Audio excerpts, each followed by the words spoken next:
12వ ఆవిర్భావ జయకేతనం సభ పిఠాపురంలో ఘనంగా జరిగిందని ఆ పార్టీ నేత బొబ్బేపల్లి సురేష్ నాయుడు అన్నారు. పిఠాపురం ప్రజానికానికి జనసేన పార్టీ రుణపడి ఉంటుందని సురేష్ నాయుడు తెలిపారు.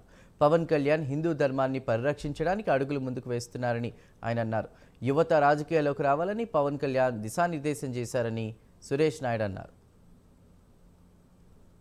చిత్రాడనందు విజయోత్సవ ఉత్సవం జయహో జనసేన ఒక జాతర, లక్షల సంఖ్యలో అభిమానులు ఈ యొక్క కార్యక్రమంలో పాల్గొని ఎక్కడా కూడా ఎటువంటి ఇబ్బంది లేకుండా ఎంతో విజయవంతంతో దేశంలోనే ఒక చరిత్ర సృష్టించే విధంగా ఈ యొక్క పండుగ వాతావరణంలో జనసేన పార్టీ జయహో విజయోత్సవ